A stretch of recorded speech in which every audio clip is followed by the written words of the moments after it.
mas é um prazer imenso estar aqui com o Felipe. O Felipe, para quem não sabe, é um artista múltiplo. A gente está aqui falando de quadrinhos, né, de histórias em quadrinhos, mas o Felipe é músico, é jazzista, professor de música na Escola Superior de Música de Lisboa, pianista.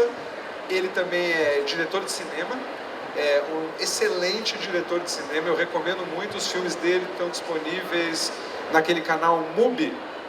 Não sei se vocês conhecem, é um canal de streaming de filmes de arte, filmes alternativos. Lá tem I'll See You in My Dreams e Sleepwalking, e um outro chamado Lobo Solitário, que é um dos que eu mais gostei.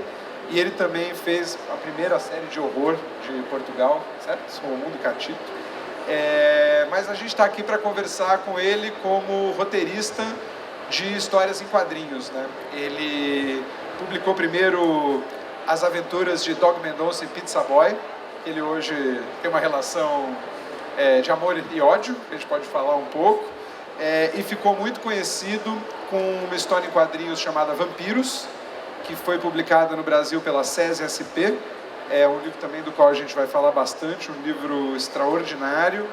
E mais recentemente, Balada para a Sofia, publicado pela Pipoca e Nanquim em 2020, e que está disponível aqui para quem quiser conhecer, na livraria aqui ao lado do pavilhão, e que também é um livro do qual eu quero falar bastante, porque eu descobri esse livro essa semana, estava falando para ele. É um livro extraordinário e muito fresco assim, para os quadrinhos, então vai ser um prazer estar aqui com você. Bem-vindo ao Brasil. Obrigado, André. Eu também queria muito falar contigo. Quem não conhece o André, é um grande editor daqui, e além disso, além de ser uma pessoa extremamente culta, é uma pessoa extremamente conhecida por ter muita cultura pop dentro desta cabeça, e é muito querido pelos autores portugueses. Então isto também é uma oportunidade para te conhecer a ti. Portanto, eu é que devia fazer perguntas a ti. Ainda bem que não. Pode acontecer. Bom, eu queria abrir perguntando uma pergunta um pouco mais óbvia, né? Você é músico, você é cineasta, roteirista. Por que quadrinhos? Por que você decidiu que você ia se dedicar à forma dos quadrinhos?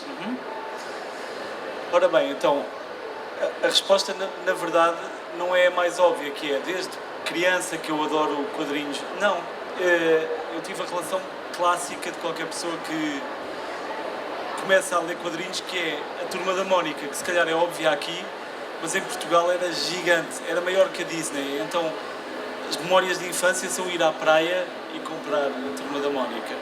Obviamente que depois, como a maioria das crianças aqui também, eu acho que chega uma idade em que de repente os quadrinhos deixam de existir. E o que acontece é que eu dediquei-me à música e passei a ter vida de músico, andar de um lado para o outro a tocar, muitas vezes no jazz, mas também muito a MPB, porque toquei com muita gente ligada profundamente à MPB, em Portugal e no Brasil. Então a última vez que eu cá estive foi mesmo por causa da música. Mas, curiosamente, como é que eu vou parar à banda desenhada? Pelo cinema.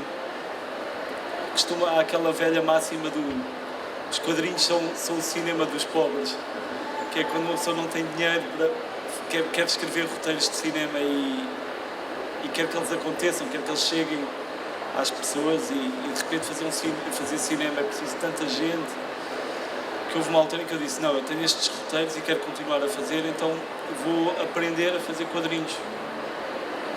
E não é como se eu fosse um roteirista freelancer, eu trabalho sempre com o mesmo desenhador, trabalhamos há 15 anos juntos. Então, eu acho que aqui, eu para já estou muito impressionado. Nós temos aqui um pequeno cantinho, uma ilha, no meio de um mar de gente. Isto é uma loucura. Eu nunca tinha visto nada assim relacionado com o livro. Isto dá muita esperança. Mas isto, na verdade, é assim meio um caos total. Mas eu sei que há aqui muita gente, e isso dá-me esperança, e sei que as pessoas gostam de ler e gostam muito provavelmente de escrever também. E eu acho que quem tem interesse em escrever roteiro, estudar roteiro, os quadrinhos são uma ótima oportunidade. Porque escrever um diálogo entre duas pessoas ou de repente desenhar todo este mar de gente, na verdade tem quase custa o mesmo. Então eu aprendi muito sobre contar histórias e estrutura e narrativa, a publicar livros e a ver o que é que correu mal, a ser confrontado com o resultado e com as reações das pessoas e perceber como é que se arquiteta uma história. Foi assim que eu fui parar aos quadrinhos. Foi tentar fazer cinema. Bom, você mencionou, e eu até devia ter mencionado antes, como ele disse, ele trabalha nos quadrinhos com um parceiro fixo, desde o primeiro livro, que é o Juan Calva, que é argentino, né? É um quadrinista, um ilustrador, quadrinista argentino, que também trabalha com cinema. Quem viu O Segredo dos Seus Olhos, que é um filme que fez um baita sucesso aqui, ele participou da produção de arte do filme, por exemplo. E você falou, o quadrinho é o cinema dos pobres, né? O quadrinho é o cinema com orçamento ilimitado, né? Você pode imaginar e fazer o que você quiser e aquilo cabe na página. Mas você vem da música, que é um processo colaborativo, né? A música, bandas, grupos, gravações, seja o que você faça com a música, é um processo de colaboração. Você fez cinema, que é um processo de colaboração, e você foi para a HQ com uma longa colaboração. Então eu queria entender, no caso da HQ, como que é a tua parceria com o Juan? Como que é trabalhar com um artista que não mora no mesmo país que você, mas que está fazendo a mesma história que você, né? Tá criando ali junto com você a mesma história? Claro, a questão dos quadrinhos, de facto, está ali no meio termo, porque a literatura, eu acredito que é mais solitária ainda. Trabalhar sempre com o mesmo artista ajuda muito, porque eu acho que isso aplica a qualquer área, não necessariamente as artes. Que ao longo da vida nós conhecemos tanta gente e trabalhamos com tanta gente, mas encontrar pessoas com quem nós temos uma sintonia é raríssimo. E é uma procura, uma pessoa vai andando até encontrar alguém com quem consegue conectar. E este artista, nós só nos conhecemos pessoalmente no lançamento do primeiro livro. Portanto, escrevíamos quase numa fase em que ainda não era tão comum, por exemplo, não havia o video chat, era tudo mensagens e e-mails. E fizemos um livro inteiro assim. E de repente fomos percebendo que tínhamos muitas conexões. Ele também adora música e toca piano. Portanto, este livro que nós fizemos agora é um livro sobre o piano e sobre a música, e logo é ótimo conseguir falar diretamente um bocadinho. Por exemplo, eu conheci o André há 10 minutos ali atrás, e de repente conectámos logo a falar sobre jogos de computador dos anos 80. E percebemos que somos os dois fanáticos por jogos vintage. Mas é isso. Quando se cria uma conexão com alguém, normalmente é uma ocasião rara e que eu tenho tendência a valorizar muito. Muito bem. Bom, o primeiro livro da colaboração de vocês que eu li foi Vampiros, que, enfim, explicando brevemente, é um livro que se passa nas guerras coloniais de Portugal, e a história de um grupo de soldados, os vampiros, que precisam atravessar um cenário de guerra e chegar ao Senegal. Então é uma história um pouco com moldes de terror, né, com esse nome, e com os horrores da guerra, e na qual esses personagens vão ser confrontados com os demônios da guerra, os demônios deles próprios, enfim, tudo que acontece nessa situação. Mas é também outro trabalho com uma ligação com a música. E eu queria que você contasse um pouco... bom, o livro é baseado numa canção do Zeca Afonso, certo? Zeca uma canção Afonso, importante da Revolução dos Cravos. E a partir dessa música você criou um livro que tem quase 300 páginas. Queria saber como que você partiu dessa música para chegar nessa história.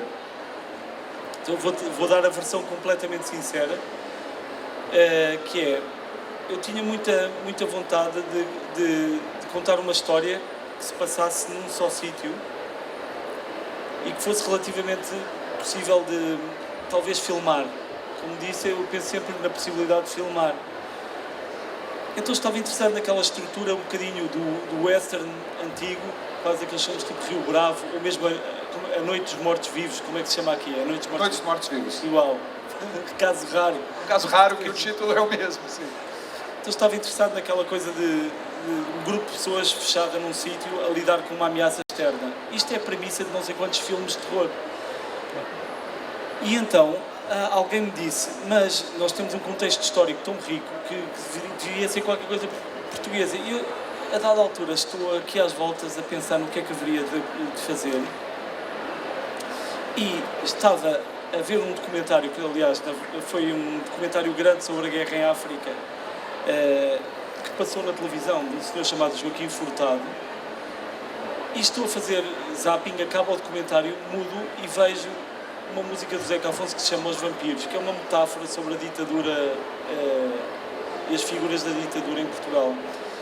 E comecei a pensar que, de facto, enquanto jovem, quando eu era mais jovem na escola, a desinformação que nós levamos em relação à guerra colonial, em relação mesmo ao que nós chamamos os descobrimentos e estar aqui no Brasil, acho que é bom refletir um bocadinho sobre isso tudo.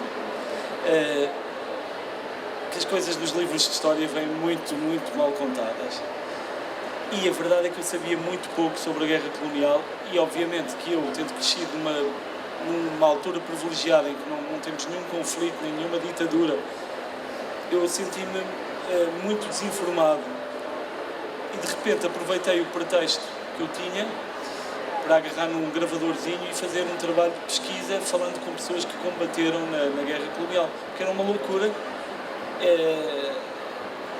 Os miúdos eram enviados para a África, tinham entre 18 e 20, 21, 22 anos, com uma metralhadora na mão, tinham saído do campo, do interior de Portugal e iam para o meio da guerra. E isto é uma coisa inimaginável para mim.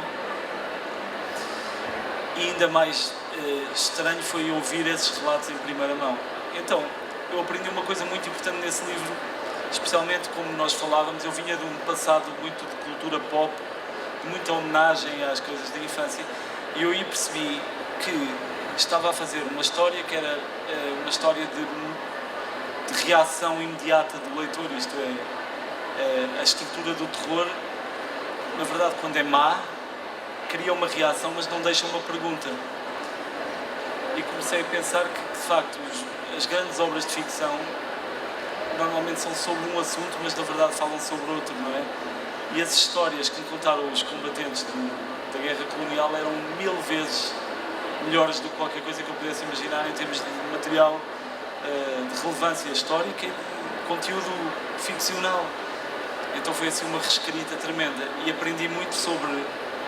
É muito melhor acabar um livro com uma pergunta do que cheio de respostas, porque fica connosco, é um clichê, mas é a verdade. Você falou uma coisa que é exatamente um pouco sobre o que eu queria falar do livro, né? Você, tanto no teu cinema quanto no Vampiros, você usa o terror, né? O gênero de terror, a literatura de gênero. E o terror é um gênero conhecido, a gente estava falando da Noite dos Mortos-Vivos, né? É um gênero conhecido por contrabandear grandes temas, né? Se você assiste hoje, ainda mais, A Noite dos Mortos-Vivos, é um filme sobre raça, é um filme que tem muito a ver com racismo, e isso você pode ver desde os anos 68, que é o filme, até o Corra, recentemente, que também é um filme de terror e que também se liga com questões de raça e passando aí por, sei lá, A Coisa, né? O filme do Carpenter. Carpenter, que está fazendo agora acho que 30 anos, ou 40 anos, e que também é um filme de terror que trata dos pavores da Guerra Fria, da desconfiança que a gente tem, enfim, num ambiente fechado, a mesma trama, um ambiente fechado, uma ameaça externa, etc. E eu queria, por que você acha que o terror especificamente permite a gente contrabandear a realidade para dentro de forma tão poderosa, assim, né? O terror, eu acho que o melhor do terror é sempre quando ele tem ele sempre traz algo daquele momento. Por que o terror é um gênero tão bom de trabalhar a história real, né? Tão bom de trazer a realidade para a ficção? Ora, eu lembro-me sempre daquele exemplo que se calhar é um bocadinho clássico, mas é esta história, uma pequena história de um homem que está a tentar ter filhos com a sua esposa há uma data de anos e de repente ela finalmente engravida, vai a um hospital e as freiras que estão neste hospital dizem que a criança faleceu, dizem ao pai. Mas dizem que, na verdade, receberam um bebê que terá de ser, que precisam que alguém adote. Então, este homem engana a sua mulher e entrega-lhe um bebê que não é o filho dela. E vive com a culpa de ter mentido e de ter criado esta situação e esta decepção. Depois, é um facto que esta criança é o anticristo e tem um 666 escrito. Isto é o The Omen, não é?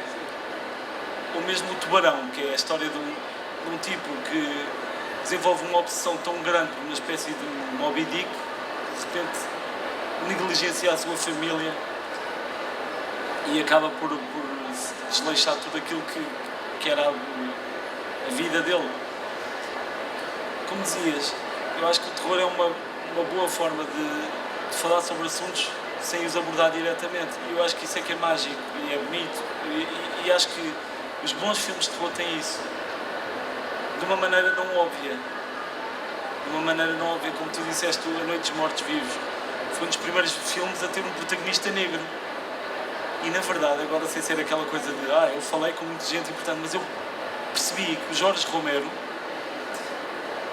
não fez sequer consciente, não foi um statement. Ele disse porque não. Era um ator que eu gostava, fazia sentido.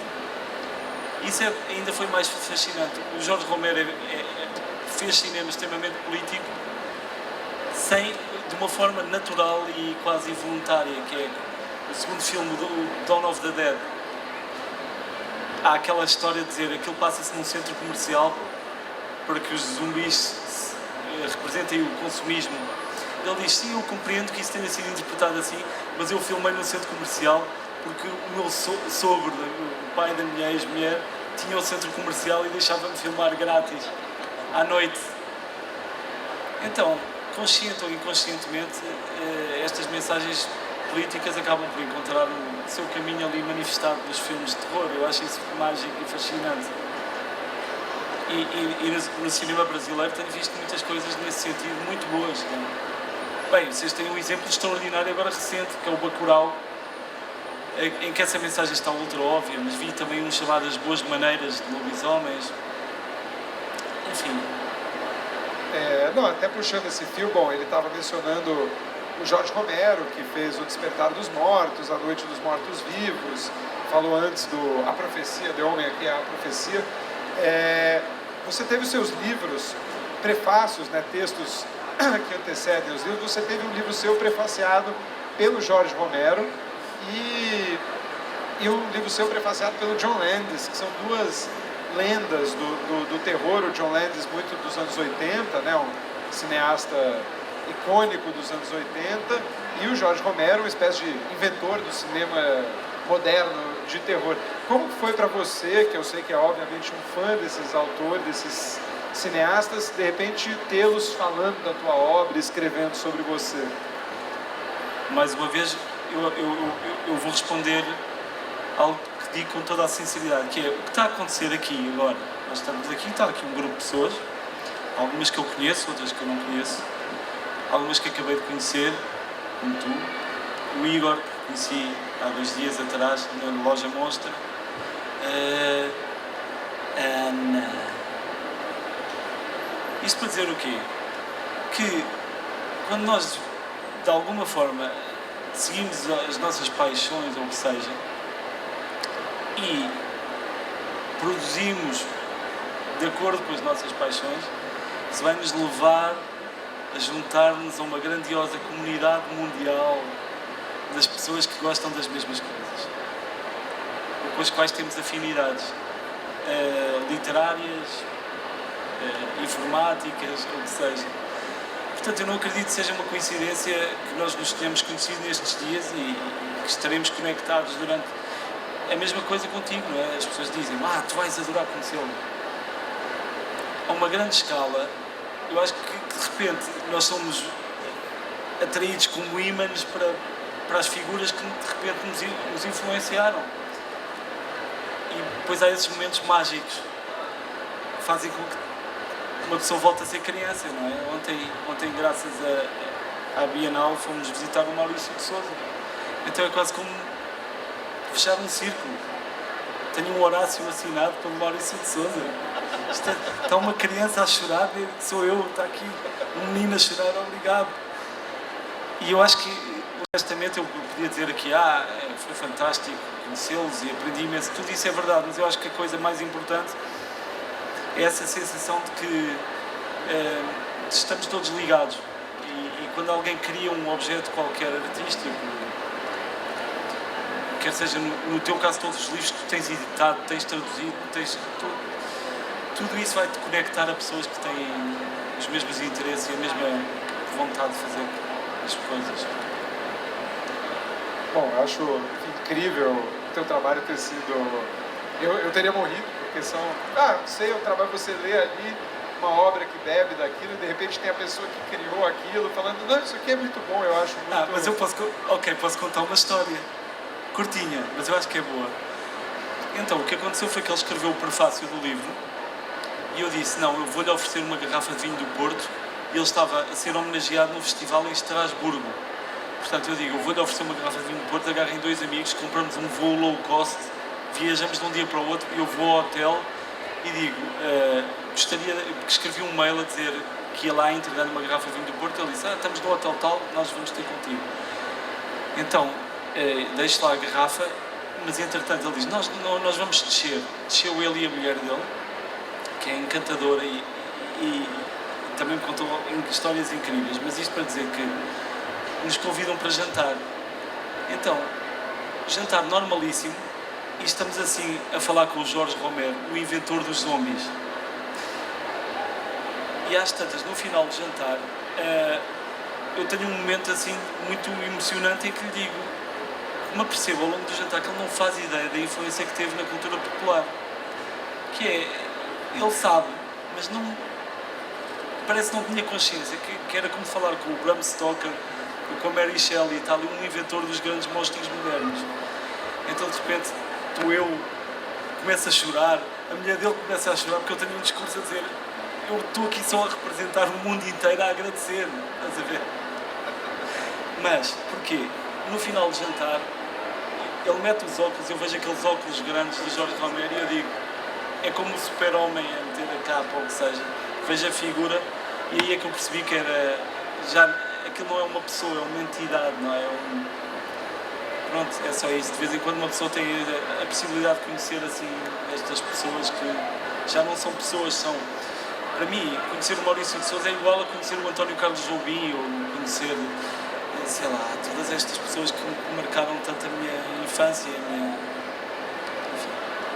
Mas também deixando claro que, como eu disse, eu me apaixonei pelos livros. Vampiros é um livro realmente incrível e que não é apenas uma homenagem ao Romero, ao gênero de terror, mas que faz algo novo e para si, que bebe dessas fontes e dialoga com essas fontes, mas que junto disso traz, quer dizer, uma história de guerra, de terror, no período das guerras coloniais, que são pouco abordadas, né, na ficção. A gente aqui nesse contexto aqui de amizade com Portugal, com a nossa colônia, com esse nosso aniversário de independência. Então, é um livro que, para o leitor brasileiro, eu acho que ele mexe muito.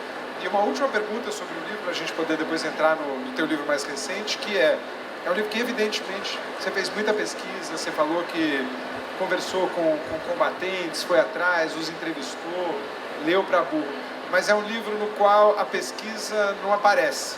Quer dizer, não é aquele romance histórico que você vai lendo a pesquisa e alguém encaixou ali uma história para te ensinar alguma coisa. Ele é, de fato, uma aventura dramática, de terror e suspense, que se sustenta sem nada disso, mas onde essa pesquisa não aparece muito. Eu queria saber o trabalho que dá, fazer a pesquisa e o trabalho que depois dá para que a pesquisa não seja percebida, para que aquilo soe natural para o teu leitor. Quer dizer, isso é você, isso é a tua parceria com o Juan, vocês vão afinando, como que é?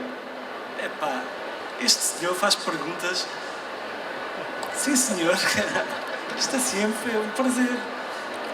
Mas, na verdade, é uma pergunta quase mais técnica do que criativa. Explico porquê. Porque quando alguém se propõe a escrever sobre um determinado tema, eu fico sempre com medo de não ter autoridade para escrever sobre esse tema. Faz sentido o que eu estou a dizer? Quer seja por situações ou de privilégio, como é que eu vou escrever sobre alguém que, sei lá, que nunca teve a oportunidade de ler ou de escrever? Há sempre um medo de não ter autoridade para falar sobre qualquer coisa. Se bem que eu creio que essa barreira tem de se calhar ser um bocadinho atenuada, porque se há qualquer assunto que te chama e que pede, ok, se calhar tu tens vontade de falar sobre isto. Eu acho que é importante uma pessoa dar ouvidos a isso e ficar com o radar. Por exemplo, eu nunca tinha prestado atenção à situação da guerra colonial e das coisas que se passaram ali e das consequências que isso teve até o dia de hoje, até começar de facto a pensar numa ficção sobre aquilo. Mas isto para dizer que eu tenho o meu processo, que é, eu penso primeiro na estrutura narrativa da história, que é uma espécie de um esqueleto que depois me vai incentivar à procura e à investigação. Mas também aprendi uma lição muito importante a falar com um senhor, que é no início. Eu suponho que quem faz entrevistas, isto deve ser uma coisa claríssima. Para mim não era. Que é quando estava a entrevistar um combatente, eu estava à procura de coisas que eu pudesse usar no livro. Então as minhas perguntas eram a condicionar a tentar conseguir aquilo. Só quando eu larguei e disse, porque ouvi a entrevista e disse, isto é um erro crasso, eu não estou a deixar esta pessoa falar sobre o que quer falar, mas estou a chateá-la para falar sobre o que eu quero ouvir. Então aí aprendi. E, por exemplo, um deles contou-me que, a dada altura, a aldeia onde ele estava tinha sido... eles fecharam-se numa povoação e puseram minas à volta da povoação toda, não é? Mas a dada altura, porque iam receber uma quantidade absurda, acho que eram 400 soldados do PAIGC que iriam invadir essa povoação. Era mentira. Então o que se passa é que às tantas eles abandonam a povoação e vão com vacas, e há uma das vacas que sai do caminho, explode numa mina, as outras vacas assustam-se, então ele está em frente a uma planície a ver vacas a explodir. Esta imagem aqui parece tirada do Apocalipse Now. Ora, o que é que eu faço? Transcrevo palavra por palavra o que ele diz e ponho no livro e não ponho a imagem. Para mim, ouvir alguém a contar a imagem foi muito mais forte do que de repente pôr a imagem da cena. E isto para dizer que é, de facto, a história real é muitas vezes mais impressionante que qualquer coisa que uma pessoa possa inventar. É isso. Bom, queria falar agora um pouco do teu livro seguinte, como eu disse, o livro mais recente dele, publicado também no Brasil pela Pipoca e Nanquim, disponível de novo aqui na livraria. Estou reforçando porque é um livro realmente especial, é uma dessas histórias que é uma forma longa, né? O Felipe trabalha com a novela gráfica, que eles chamam de banda desenhada, e aqui tem essa, às vezes a gente chama de graphic novel, romance gráfico, novela gráfica, mas que é a forma longa, né? A história de fôlego. E o Balada para Sofia é uma história longa que fala de uma rivalidade. É a história de uma jornalista que procura esse velho pianista, o Dubois, um pianista francês, e ele está ali na velhice dele, e ele está um pouco abrindo a possibilidade para um acerto de contas com o passado dele, e especialmente com a rivalidade dele com outro pianista chamado Sanson, com quem ele disputa nos anos 30 um concurso de piano, e que, enfim, é uma figura meio misteriosa, uma figura que você vai conhecer no livro a partir do próprio Dubois. E é um livro que, enfim, a primeira coisa que vem à cabeça é um pouco o Amadeus, né, a rivalidade entre o Salieri e o Mozart no Amadeus, mas é um livro que vai trazer de novo referências do cinema. Eu peguei ali Fantasma do Paraíso, coisas ali que são fora do gênero do terror, mas que também do cinema. E mais que isso, um livro ele começa na década de 30 e avança até a década de 90. Então ele traz algo também uma história do século XX, né, a partir dessa rivalidade. E eu queria te perguntar de onde veio essa ideia. Eu sei que você é músico, sei que pianista também, então tem algo ali teu, mas queria... por que contar essa história agora, como você contou, nessa forma longuíssima? O livro tem mais de 300 páginas e um final arrebatador. Fiquem até o fim. Mas de onde veio, né? Quer dizer, pelo Vampiros veio de contar uma história da guerra, tal. Qual foi o teu clique para contar essa história? Olha, a primeira coisa antes de falar do clique é que, de facto, este era um livro que a parte da investigação já passei a minha vida inteira a fazer. Nesse aspecto, aquela velha máxima do escreve sobre aquilo que tu sabes, eu não estou completamente de acordo, mas que poupa trabalho, poupa. Mas isto para dizer que talvez a parte mais interessante para mim nem era tanto aquela questão de confrontar outro pianista, porque essa história já existe, foi contada de todas as formas, a rivalidade entre duas pessoas, tão bem contada tanto no cinema como na literatura. Estou-me a lembrar daquele livro que creio que se chama O Náufrago. Também fala Bernard? Sim. O maior livro já escrito. Ok, que é o Glenn Gould. Sim. Estava-me a lembrar na literatura, mas no cinema há tantos filmes até recentes, bons, sobre rivalidade. Lembro daquele dos Mágicos, do Christopher Nolan, Prestige. Outro muito bom do Ron Howard, aquele dos automóveis. Rush. Sim. Nossa. Bom filme. Isto para dizer o quê? Que o que me interessava mais, era mais do que a rivalidade, era a questão do antagonista. Eu sempre criei antagonistas concretos. Havia o mau, depois havia o bom. Isso vem muito da cultura pop e do nosso cérebro formatado pela coisa de Disney e de, sei lá, esta estrutura antiga da viagem do herói, é o bom e o mau. E está tudo ok com isso. Só que, a mim, o que mais me assusta e o pior mal de todos é aquele que está cá dentro. Somos nós próprios. Quando uma pessoa é o seu próprio inimigo, então aí não há muitas soluções. Ou uma pessoa tenta resolver, ou então tende a... Está a ficar muito trágico isto. Mas para dizer que interessava-me só explorar esse conceito, que é uma personagem que de facto é o seu próprio inimigo. E como todas as pessoas, eu acho que nós somos humanos, a nossa tendência é, quando nós estamos muito zangados connosco próprios, exteriorizamos e arranjamos desculpas em tudo. Então, era talvez a estrutura tradicional de enfrentar um antagonista com a dificuldade acrescida de estar sempre com ele, porque é ele próprio. Isso foi talvez o que levou a narrativa para a frente. Isso e também outra coisa que se calhar é mais positiva, que é... Há determinadas coisas impossíveis de explicar que nós sentimos quando ouvimos música.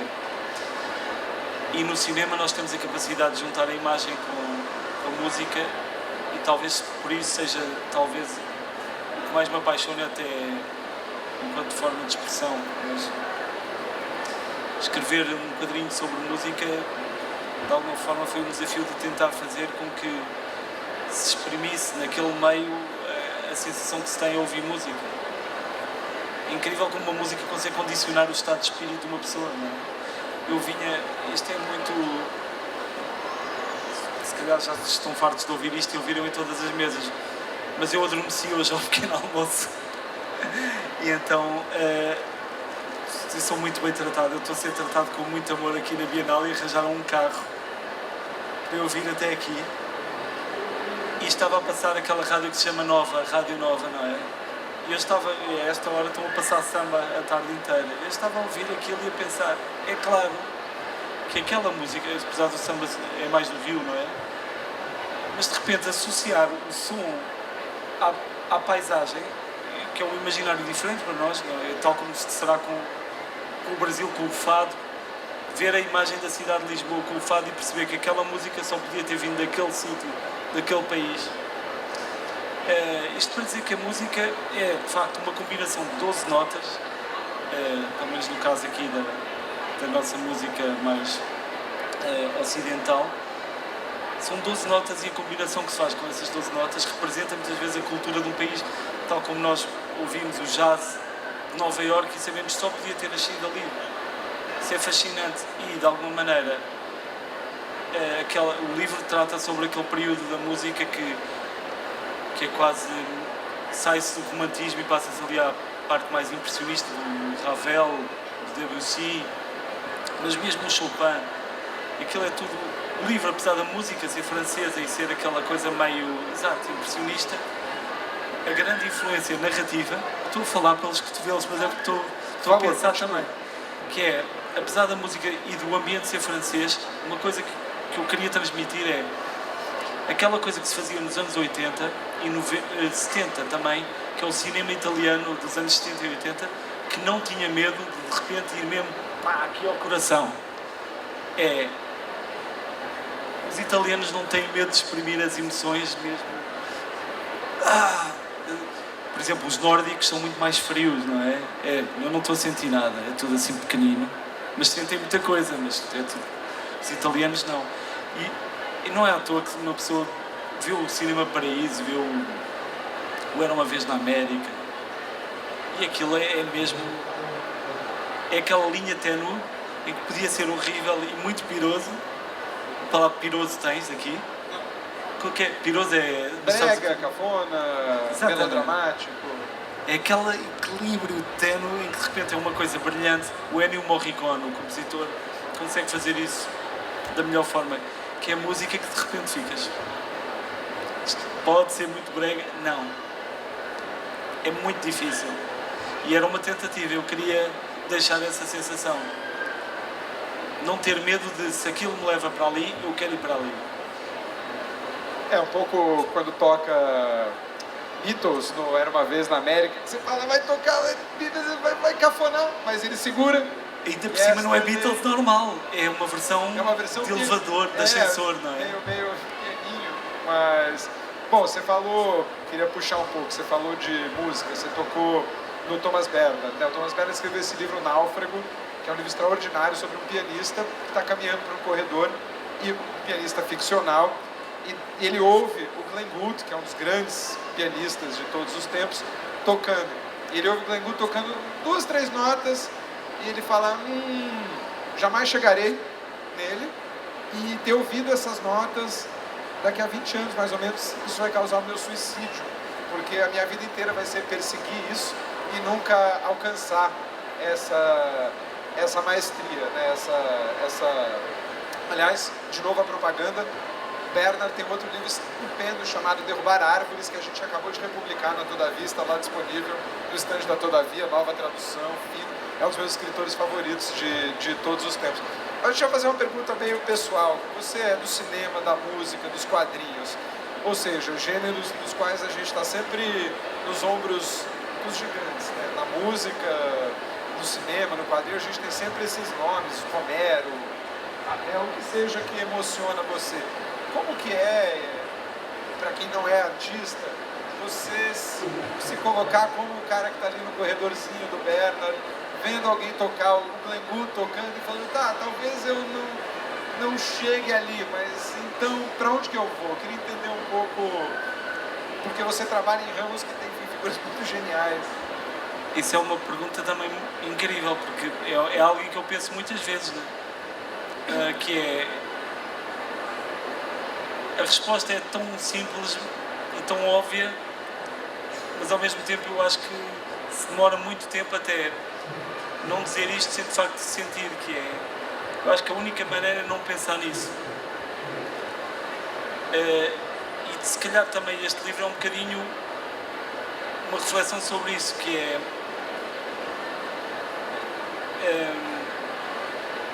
não é possível passar a vida a tentar ser outra pessoa, por mais extraordinária que essa pessoa seja e por mais inspiradora que seja.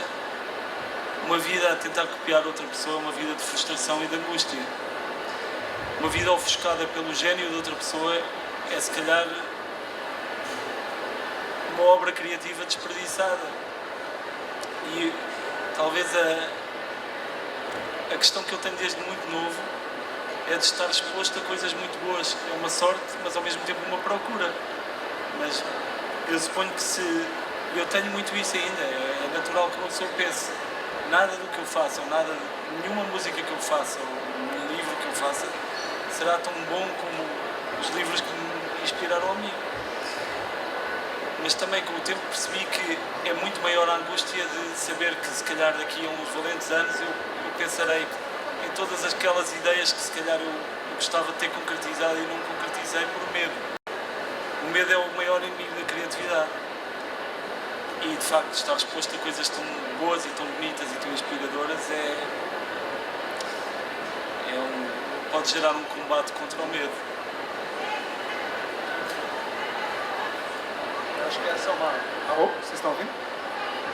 Aqui, bom, essa acho que é uma questão que todo artista uma hora tem que se bater, né? De alguma forma. Mas, desculpa, eu não acho que sejam só os artistas. Eu acho que se perdem muitas obras criativas, não necessariamente de artistas.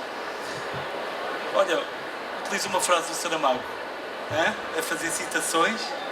Saramago diz que toda a gente é escritora, mas algumas pessoas não escrevem. Isto é, toda a gente tem o seu mundo interno, é qualquer coisa assim, não é? Não estou a dizer muito disparate. Acho que não.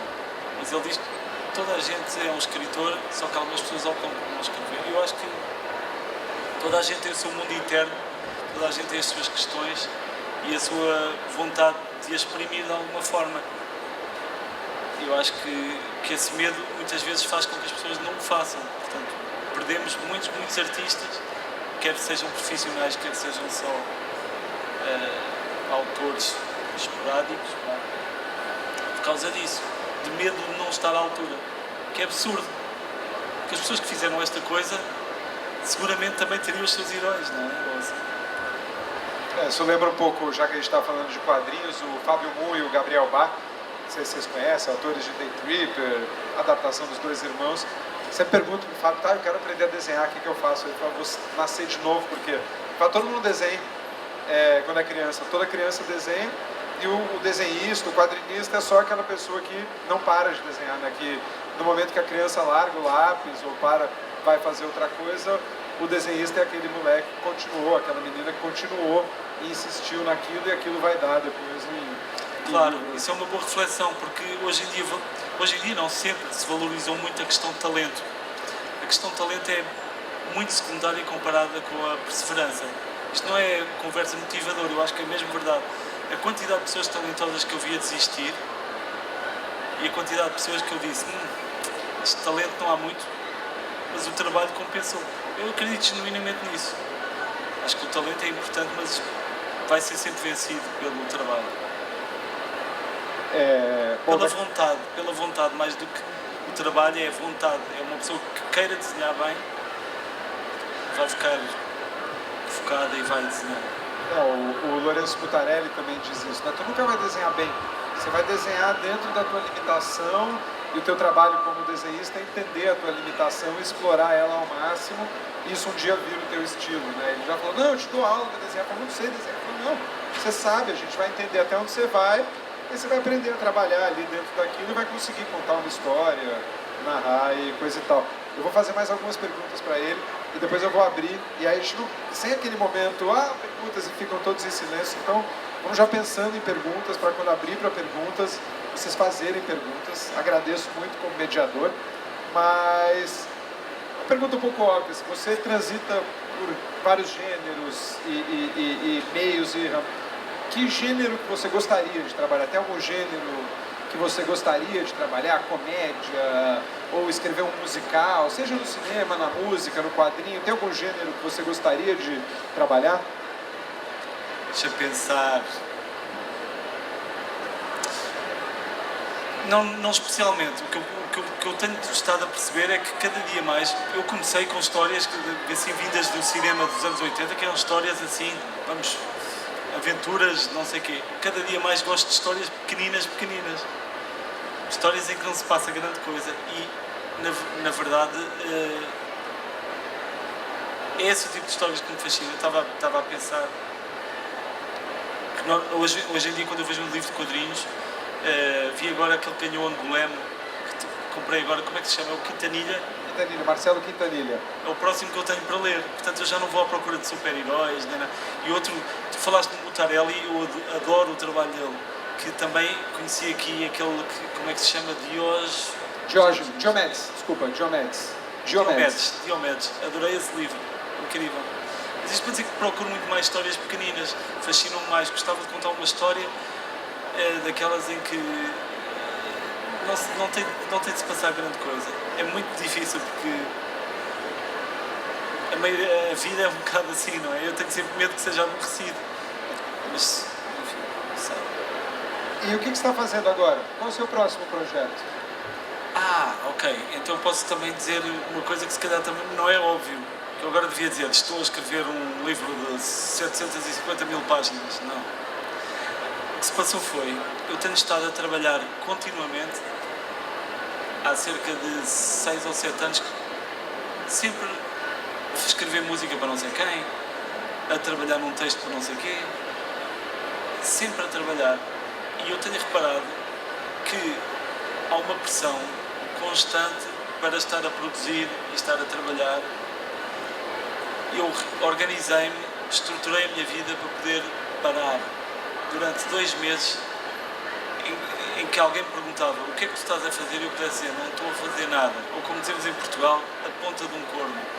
Não estou a fazer nada e eu acho que isso é extremamente importante.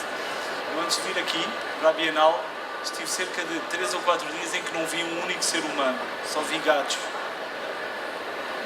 E eu acho que tenho visto muita gente extremamente criativa, empenhada e focada que está a fritar. Não sei se tem aqui o termo. Fritar é quando já não fazes nada e perdes a motivação, perdes o foco.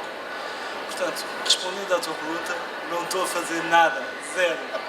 Não tenho nada planeado. Que sonho! Não, por acaso tenho. Vou almoçar contigo amanhã. Bom, está quase chegando a hora de vocês fazerem perguntas. Segue o alerta. Uma curiosidade aqui minha, porque brasileiros adoram quando estrangeiros falam do Brasil, isso é uma característica bem nossa. Sim. E essa mesa, uma das presenças dessa mesa era para ser a Laerte, que enfim, teve um problema e não pôde estar aqui. E eu sei que ficou chateado, porque sei que você é fã dela. Eu chateado. Sabes o que é que eu fiz para me vingar? Fui comprar o Laerte Minotaura, que era um livro que eu queria muito ter. Continua. A minha pergunta é, assim, a Laerte para nós é um ícone que, sei lá, se você lê quadrinhos, vem lá do Piratas do Tietê. Sim. Eu roubava do meu irmão criança para ler. E agora, enfim, a gente acompanha a trajetória dela muito, muito de perto. Quero saber como chega em você em Portugal, porque Laerte também, uma parte da produção dela dialoga com São Paulo, com a realidade brasileira, tem camadas, e eu fico curioso de como que migra para Portugal a Laerte. Então é uma pergunta de fã dela. Olha, há 10 anos atrás chegou-me um livro dos Piratas do Tietê, exatamente. E eu comecei a seguir, mas de facto, recentemente com a coisa do Instagram e etc., eu fiquei cada dia mais fascinado com o reflexo do Brasil, que é uma voz que reflete o Brasil. Pelo menos para mim, eu acredito que tu também sentes isso. E há aquelas ideias que nós percebemos de onde é que vêm, seguramente, e isto não me estou a fazer de coitadinho, mas as minhas ideias, tu percebes de onde é que vêm. Eu sei que sim, porque estás exposto às mesmas coisas que eu. E há aqueles raros exemplos de pessoas que eu não sei de onde é que as ideias vêm. É que a criatividade assume um caminho que eu não descodifico, que é mágico. Laerte tem isso. Eu concordo integralmente, porque, enfim...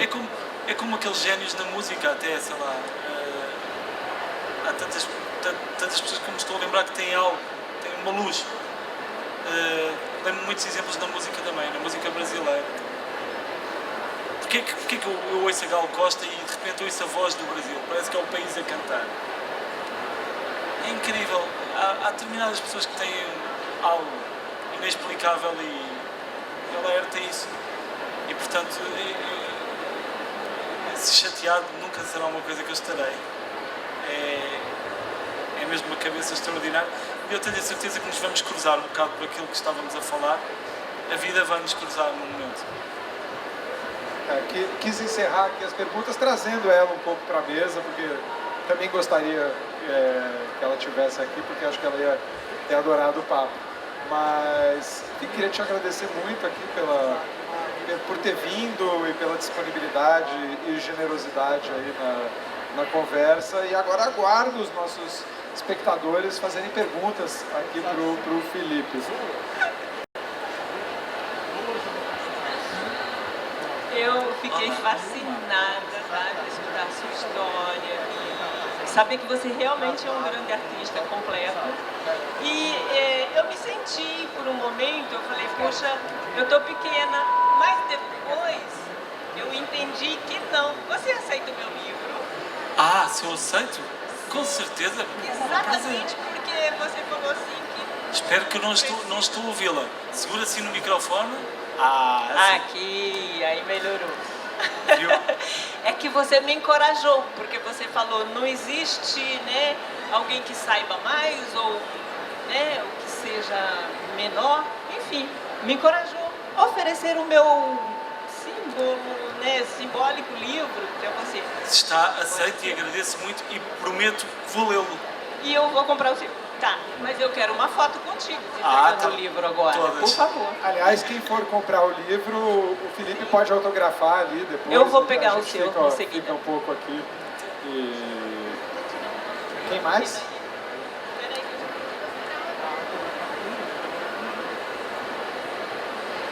Olá. Olá.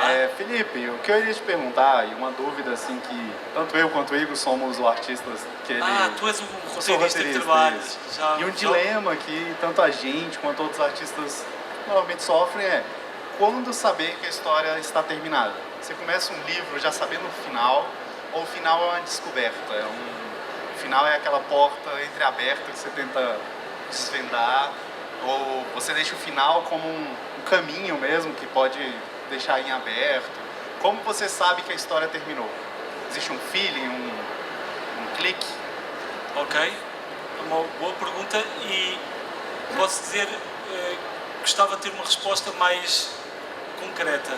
Não será uma resposta concreta no sentido em que eu acho mesmo que em qualquer área criativa em que nos movemos estamos sempre à procura de alguma regra ou alguma máxima que nos possa orientar.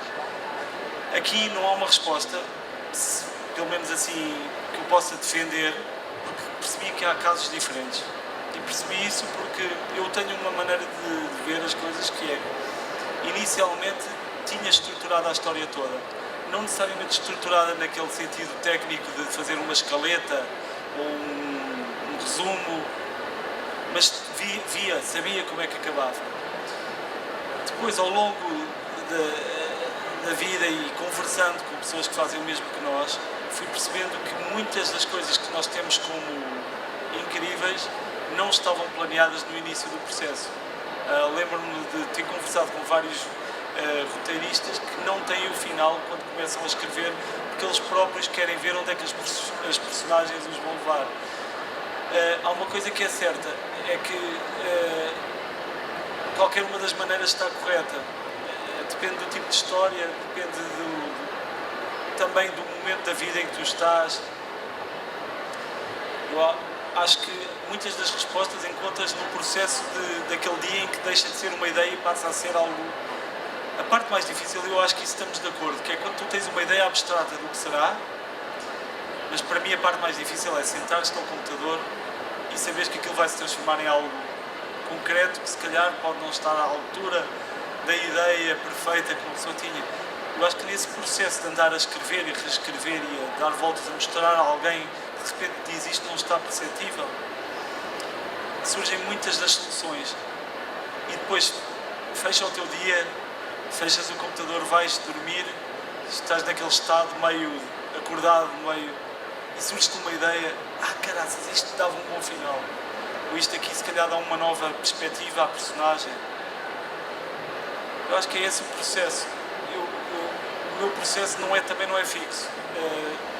Normalmente, gosto de saber o final, mas cada dia mais quero não saber o final, porque acho que vai ser mais interessante quando começar não souber o que é mais próximo da nossa experiência de vida. Nós gostávamos que acabasse de uma maneira, mas pode não acabar assim. Portanto, não respondi a nada, mas respondi com sinceridade, que é descobrir o que é que funciona, não necessariamente para ti, mas para a história que estás a contar. Também acho que se for sempre igual para ti, vais estar sempre a fazer a mesma coisa e ficas daqueles autores chatos, todos os livros são iguais. Portanto, é isso.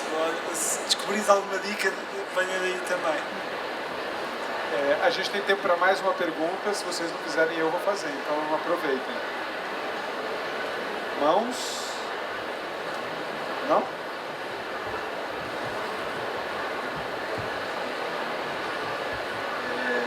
Eu acho que é bem técnica também e meio chata.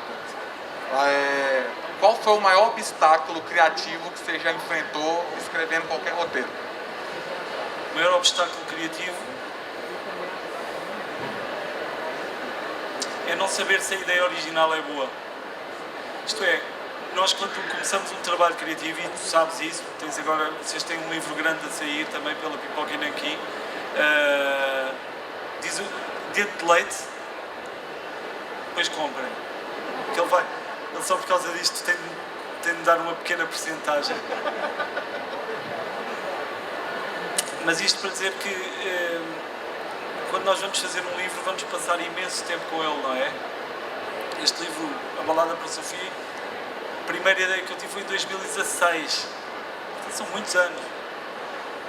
Então, se de repente a nossa ideia que nos motivou inicialmente, mas isto é uma boa coisa que eu posso dizer, desculpa, estou a falar muito, mas uma coisa que eu aprendi é, nós perdemos o entusiasmo por algumas ideias, mas normalmente devemos lembrar da primeira vez que a tivemos e não do que ela representa agora. É um bom sistema de triagem, é tentar recuperar aquela motivação inicial que nos levou a pensar, isto entusiasmou-me, que provavelmente alguém sentirá quando é exposto àquilo pela primeira vez.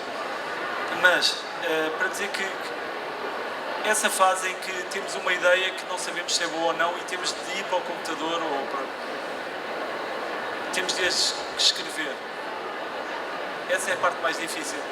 E é aí que travam, que acho que se perdem tantos escritores ou tanta gente criativa.